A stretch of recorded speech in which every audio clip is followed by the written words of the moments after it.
पहला पतरस 3 अध्याय उसकी 7वीं आयत को हम आपके लिए पढ़ेंगे। ध्यान से सुने।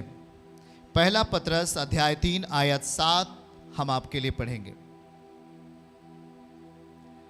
बाइबल कहती है, हे पतियों, आप पति के रूप में यहां बैठे हैं, तो लिखा है तुम भी बुद्धिमानी से अपनी पत्नियों के साथ जीवन निर्वाह करो। बुद्धिमानी से अपनी जीवन साथी के साथ बुद्धिमानी से जीवन निर्वाह करो। स्त्री को निर्बल पात्र जानकर उसका आदर करो, यह समझकर कि हम दोनों जीवन के वरदान के वारिश हैं, जिससे तुम्हारी प्रार्थनाएं रुक ना जाएं। अंडरलाइन करिए, जीवन के वरदान के नीचे अंडरलाइन करिए, नीचे, और तुम्हारी प्रार्थनाएं रुक न जाएं उसके नीचे अंडरलाइन करिए। देखिए, आप जहां बैठे हैं यहां सब कुछ वचन से मिलता है। आमीन। आप जब इस वचन पर आप भरोसा रख रहे हैं तो सब कुछ प्रमाणित होगा आपकी जिंदगी में। आमीन। शांति से जल्दी से अगर हम बैठ जाएंगे तो हमारे लिए बेहतर होगा।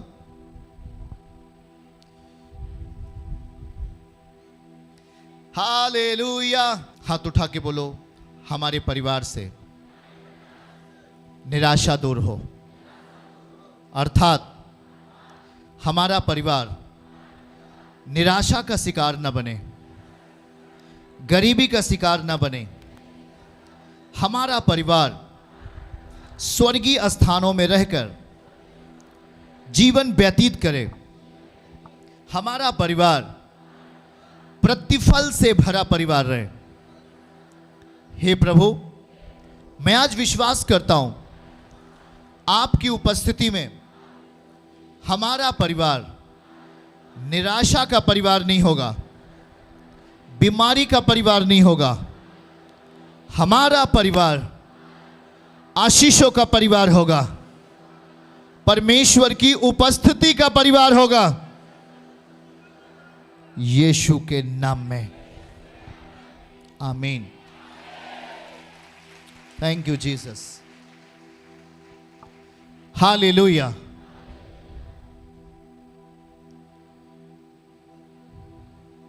ऐसे भाई हैं जो पति के रूप में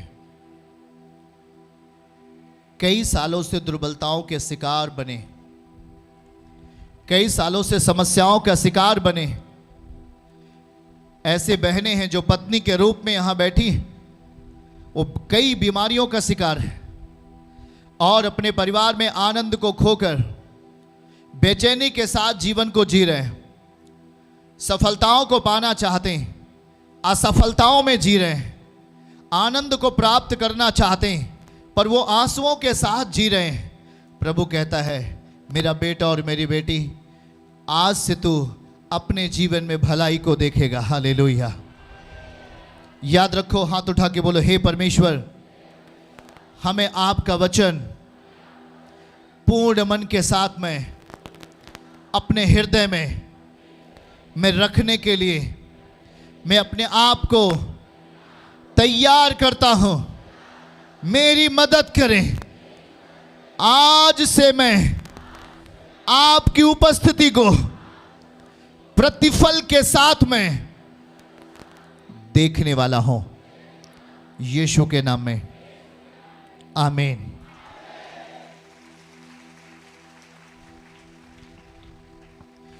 हालेलुया, हालेलुया। जिससे हमारी प्रार्थनाएं रुक न जाएं। हमने पढ़ा अभी, पति और पत्नी के साथ जो हमारी सहमति है, पति और पत्नी के साथ जो हमारा एक प्रेम है, वह प्रेम जब परमेश्वर के सामने पहुंचता है तो बाइबल कहती है कि हम उस स्वर्गीय वरदान के भागीदार बन जाते हैं। ध्यान से सुनिए, हम अपने आप को जब अनिच्छा पूर्वक लेके चलते हैं, हमारे अंदर परमेश्वर के प्रति इच्छाएं जागृत नहीं होती हैं। कोई एक है जो कह रहा है कि हे प्रभु, मैं तेरे निकट जीना चाहता हूं।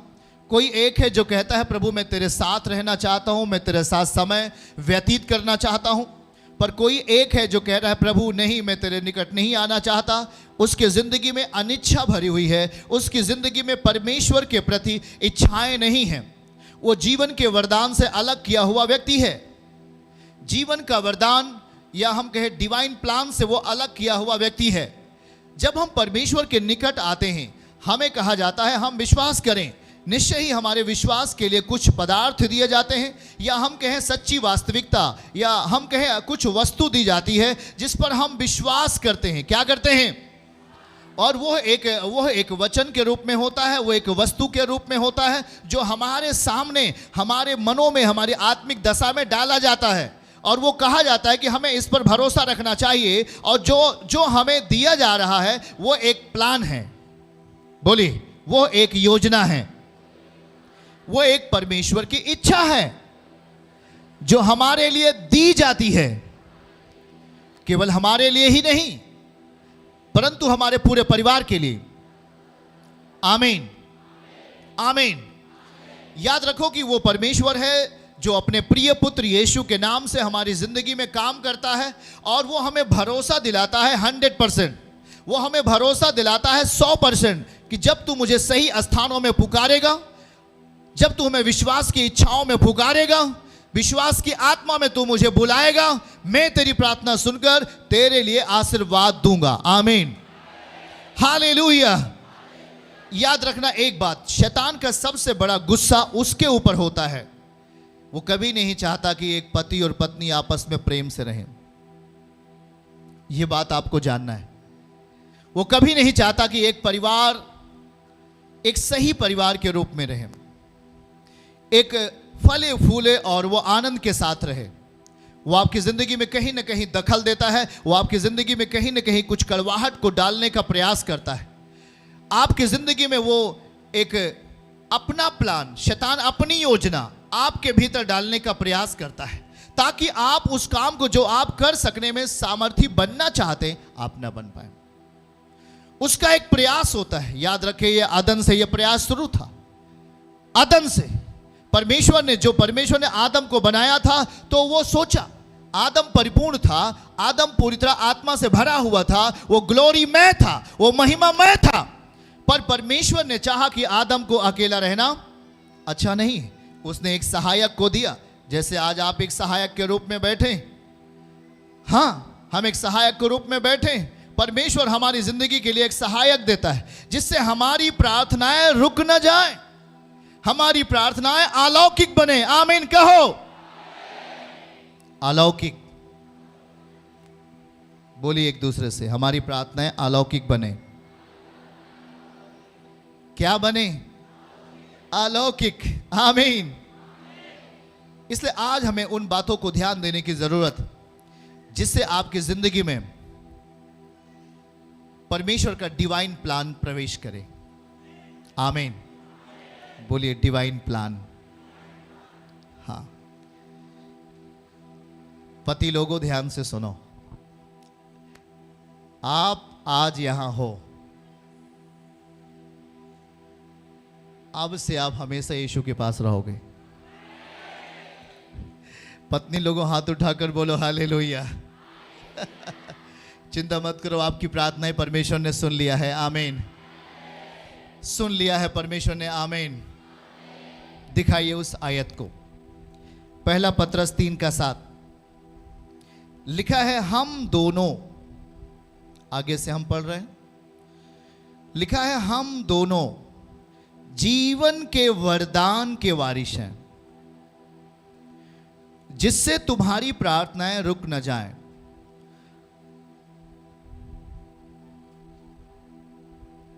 बोलिए, हम जीवन के वरदान के वारिस हैं। जीवन का वरदान वारिस हैं।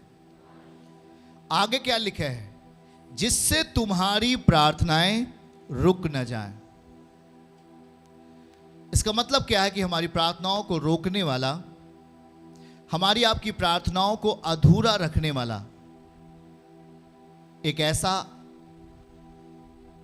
दुष्ट है जो हमें जीवन के वरदान से अलग करना चाहता है। जीवन के वरदान को सही शब्दों में कहेंगे अनुग्रह का वरदान, अनुग्रह, अनुग्रह भरा जीवन। याद रखो कि जब अनुग्रह भरा जीवन हमारी जिंदगी में आता है, तब हमारे संघर्ष का हमारी जिंदगी से संघर्ष खत्म होता है। हम अपने आप को परमेश्वर के सामने जब लेके आते हैं, तो हम अपनी इच्छाओं को परमेश्वर के लिए दे देते हैं, हम अपने आप को खुदावन के लिए दे देते हैं। कहते हे मेरे प्रभु, मेरे जीवन में अपनी उपस्थिति दे, ताकि मैं उस उपस्थिति के द्वारा उस अनुग्रह को प्राप्त करूं जिसकी बातें आप कह रहे हैं। हमारी प्रार्थनाएं निरर्थक न जाएं, हमारी प्रार्थनाएं बलवंत होती जाएं। इसलिए हमें अपने आप को प्रभु तेरे सामने मैं लेकर आता हूं। प्रियजन, आज उसका वचन हमारी जिंदगी के लिए एक नमक के समान काम करता है। परमेश्वर का वचन हमारी जिंदगी के लिए उस नमक के समान है जो अपने आप को खरा साबित करता है हर कदम पर। आमीन कहें। हाथ उठा के बोलो, खरा साबित करता है। हम उस आयत को पढ़ना चाहेंगे, आपके लिए ध्यान से सुनेंगे, ध्यान से सुने हमारे साथ। मरकुस रचित सुसमाचार के वचन को खोलेंगे जल्दी से।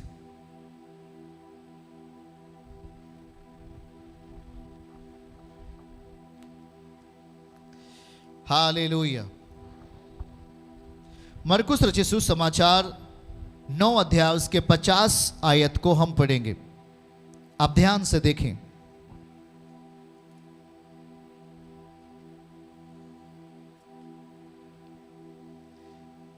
क्या लिखा है, इसे आप पढ़ सकते हैं तो पढ़ लीजिए। पढ़ने वाले पढ़िए। लिखा है नमक अच्छा है। बगल वाले से बोलो, नमक अच्छा है। पर यदि नमक का स्वाद जाता रहे तो उसे किस से नमकीन करोगे? अपने में नमक रखो और आपस में मेल मिलाप से रहो। आमीन बोले सब जन। हालेलुया।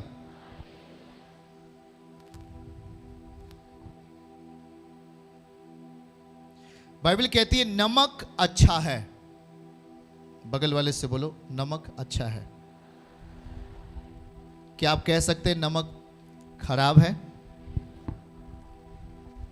नमक क्या होता है? नमक अच्छा है। बोलो बोलो बोलो। याद रखो, यदि आप पति हो तो आपके ऊपर एक बर्डन है, एक बोझ है। पति बनना आसान नहीं है। हेलो पति महोदय लोगों, है जब तक शादी नहीं होता है ना, तब तक वो कहीं भी आ जा सकता है, इधर उधर घूमता है, इधर उधर टहलता है। No tension, have no tension है। कहीं भी खा के सो जाएगा, कभी भी कहीं भी चला जाएगा, नहीं आएगा। पर जब आप एक परिवार हो जाते हैं, अर्थात आप शादी आपका हो जाता है, आपके पास पत्नी आ जाते हैं, तो अब आपके पास कुछ और चीज़ें हैं जीवन में करने के लिए।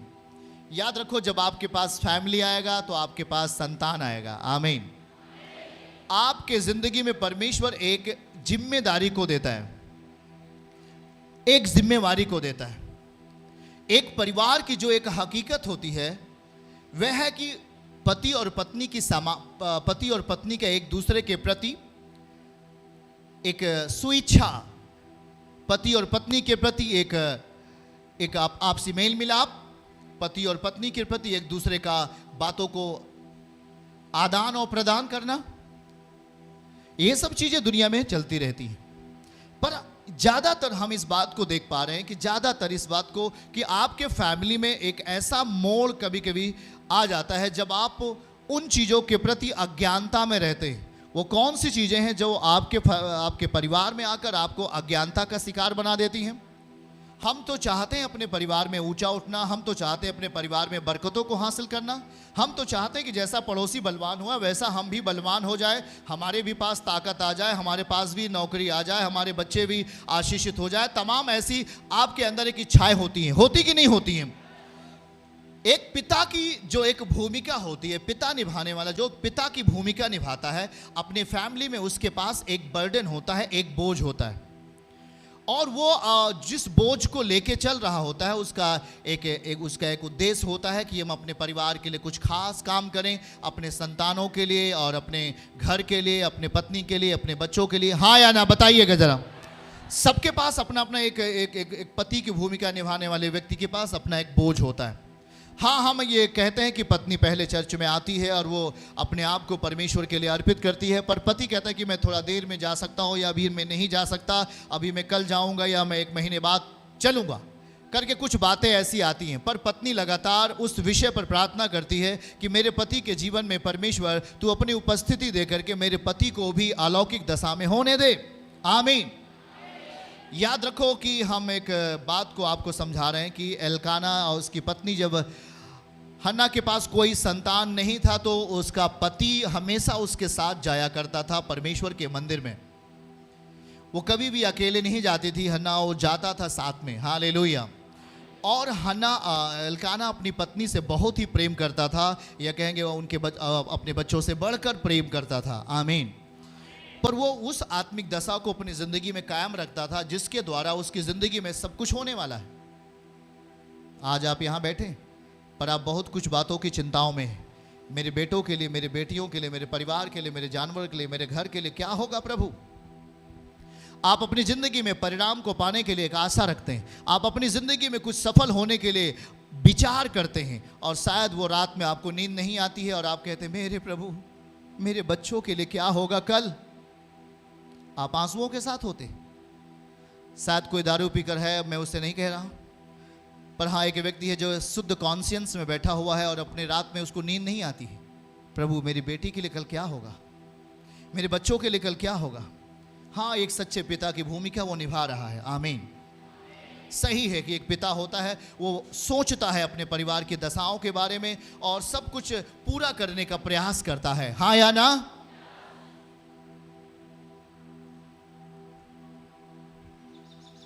याद रखो कि हम जिसके पास आए हैं वो भी एक पिता की तरह हमसे आपसे प्रेम करता है।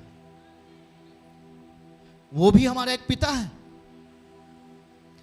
हम किसी धर्म को विषय में नहीं बता रहे हैं आपको, या हम किसी नए धर्म की प्रचार आपके साथ नहीं कर रहे हैं, पर हम उस पिता के बारे में प्रचार कर रहे हैं जो आपको सच्ची धार्मिकता देकर आपके परिवार को बेहतर करने का प्रयास करता है। आप चाहते होंगे अपनी जिंदगी में एक सच्चे विस्तार को पाना, आप अपनी जिंदगी में चाहते होंगे कुछ बातों को अलौकिक दशा में सफलताओं को प्राप्त करना। कल आप वहां गए थे पर वहां से आप रोते हुए वापस आ गए। उसने कहा नहीं, मैं तुझे काम पे नहीं रख सकता, तू यहां से जा, तेरा काम ठीक नहीं है। आप उस दशा को सोचते हुए रो रहे। आप काम पर गए, आपको काम नहीं मिला, आप आंसुओं के साथ वापस आ रहे हैं। शायद आपके मन में शैतान ने अपना बल देने का प्रयास किया और कहा हे तू मर जा, तुझे काम वाम नहीं मिलेगा, जा पटरी के नीचे आ जा, तुझे कुछ नहीं हो सकता, तेरी जिंदगी बर्बाद है, तू अब कुछ नहीं कर सकता, अपने पत्नी के लिए, अपने बच्चों के लिए तू कुछ नहीं कर पाएगा, तू यूजलेस है, तू बेकार है। याद रखना, जब हम अज्ञानता का शिकार होते हैं तो अज्ञानता एक बल बनकर आपके परिवार को तोड़ती है। कुछ दिनों पहले हमने मीडिया में देखा, छोटी सी बच्ची, उम्र शायद 3 या 4 साल, और माता पिता तीनों जहर खाकर मर गए। कारण यह पता चला कि कुछ उनके जिंदगी में कमियां थी और उस कमी के भरपाई ना होने के कारण वो सुसाइड कर लिए। ये लाइफ नहीं है, ये जिंदगी की हकीकत नहीं है। याद रखो, परमेश्वर के पास आने वाले लोग, जब आप उस सर्वशक्तिमान के पास आओगे, इतना सुनिश्चित कर लो वो आपको मरने नहीं देगा। आप खड़े हो जाओ, वो आपको समाप्त होने नहीं देगा। वो कह रहा है क्या? भजन 113 अध्याय की आयत, उसकी 6वीं आयत को हमारे साथ पढ़ो। वो क्या कहता है? मैं तुझे घूरे पर से उठाने वाला परमेश्वर हूं, मैं तुझे उस राख पर से उठाकर ऊंचा करने की सामर्थ्य रखता हूं। जल्दी से दिखाइए हमारे साथ भजन 113 अध्याय 7वीं आयत। वो कंगाल को मिट्टी पर से, याद रखना, हमारे साथ बोलिए, वो कंगाल को मिट्टी पर से, दरिद्र को घूरे पर से उठाकर ऊंचा करता है। रिसीव करो, वो ऊंचा करेगा, आमीन बोलो। वो ऊंचा करेगा, आमीन बोलो। याद रखना इस बात को।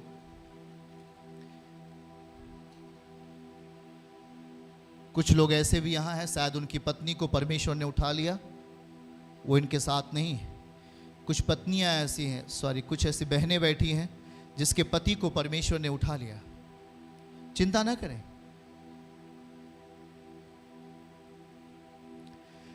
परमेश्वर आपको डिवाइन प्लान में अपना भागदान बना लिया है। डोंट वेरी, चिंता ना करें। आज आप यहां क्यों बुलाए गए? केवल ऐसे ही नहीं। शायद शैतान कल किसी को मारने वाला था, शैतान कल आपकी लाइफ को खत्म करने वाला था, पर आप यहां आकर बचे हो यीशु के नाम में। मैं कह रहा हूं कि वो आपके किसी के पत्नी के पति को वो अलग करने वाला था, किसी के पति के पत्नी को अलग करने वाला था, और वो तमाम चीजें वो आपकी लाइफ में ऐसा डालना चाहता था जिससे आपकी जिंदगी की गति रुक जाए और आप बेचैन हो जाओ। आप खेती करते हो, सफल नहीं हो पाते। आप अपनी जिंदगी में कुछ भी करना चाहते हो, सफल नहीं हो पाते हो। अपने आप को निराशाओं का शिकार होने के लिए दे देते हो, अपने आप को उस दूषित हवा का शिकार होने के लिए दे देते हो। कहते हो मुझे अब दारू पीना है, मेरी लाइफ में कोई भी आनंद नहीं है। आप कहते हो मेरी पत्नी बीमार रहती हो, कभी ठीक नहीं होती है। ऐसा करके आप अपने आप को कोसते हो और निराशा का शिकार बन जाते हो। मेरे प्रियजन, मैं कह रहा हूं आपके दुख आनंद में बदल जाएंगे। आप जिस सच्ची धार्मिकता को, आप जिस सच्ची धार्मिकता के निकट आए हो ना, वे कहते मैं तेरे प्राण की भी रक्षा करूंगा, आमीन बोलो। मैं तेरे परिवार को आशीषों का परिवार बनाऊंगा, आमीन बोलो। सबसे सही और राइटली बात को समझने का प्रयास करो कि उस बैरी को आपके घर से वो अलग करेगा। जो बैरी आपको पति पत्नी को अलग कर देता है, परिवार के संतानों को तोड़ देता है और उस आनंद को चुरा लेता है जिस आनंद को आप चाहते हो अपने जीवन में। एक जवान बहन है, छोटे से बच्चा है, एक छोटी सी बेटी है, और अभी उसका पति लकवा ग्रसित हो गया।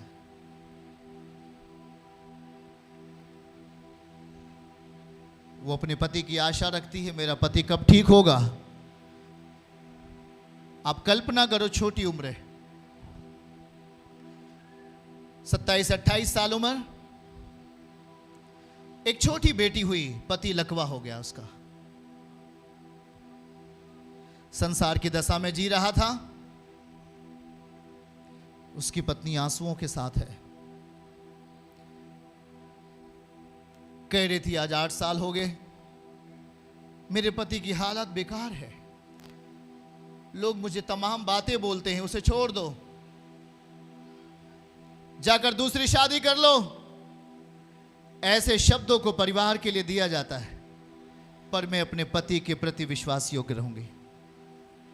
मुझे पता है अब मैं यीशु के पास हूं, मेरा पति ठीक हो जाएगा। आमीन कहो, हालेलुया।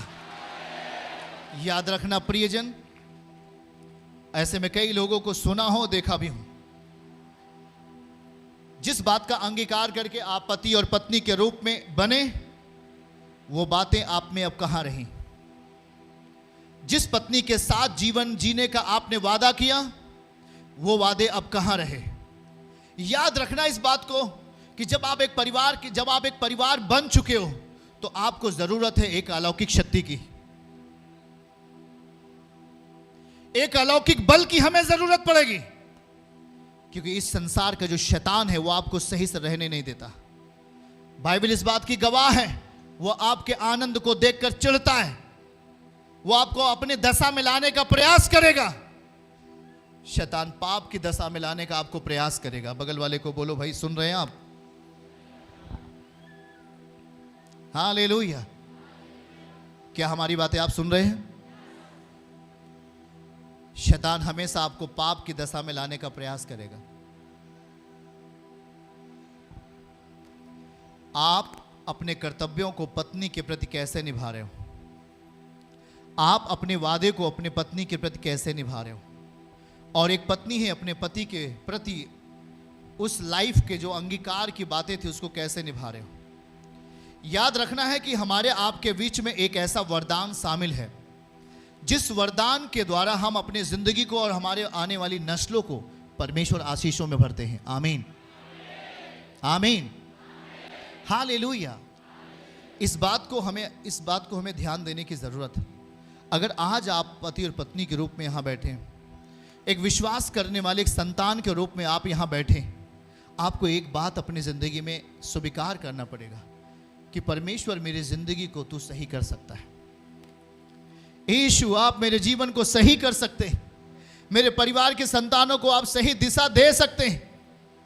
बहुत सारे भाई हैं जो अपनी जिंदगी में सुधरना चाहते हैं, नशे को त्यागना चाहते हैं, पर वो त्याग नहीं पा रहे। अपनी जिंदगी में पाप को छोड़ना चाहते हैं, अपनी जिंदगी में पवित्रताई के साथ जीना चाहते हैं, पर वो आज जी नहीं पा रहे हैं। उनकी जिंदगी में कोई ऐसा आत्मिक बल नहीं है जिसके द्वारा उनकी जिंदगी में सुधार आए। वो तो लगातार सोच रहे हैं कि मुझसे पाप ना हो, मुझसे गुनाह ना हो, पर वो खुदा के सामने आने पर परमेश्वर के साथ समय बिताने के लिए उनका जो विचार है शैतान ने उसको मोड़ दिया है। मैंने ऐसे परिवारों को देखा और आज भी मैं आपके सामने दिखाऊंगा ऐसे पति और पत्नी के जीवन जिससे शैतान उनको एक अलग रास्ता देना चाहता था, पर आज परमेश्वर उन्हें सही करने वाला है यीशु मसीह के नाम में। मैं फिर से कहता हूं, आज सही होंगे आपका परिवार यीशु मसीह के नाम में, और आपका प्रयास आज से अलौकिक दशा को प्रदान करेगा, अलौकिक दशा को प्राप्त करेगा। आमीन बोलो। चर्च की सभी प्रार्थनाओं को और परमेश्वर के दास के द्वारा टीचिंग सुनने के लिए और अपडेट्स को जानने के लिए हमारे इस चैनल को सब्सक्राइब करें और साथ में बेल आइकन को दबाएं, ताकि जब भी लाइव प्रार्थना हो तो सबसे पहले आप देख सकें।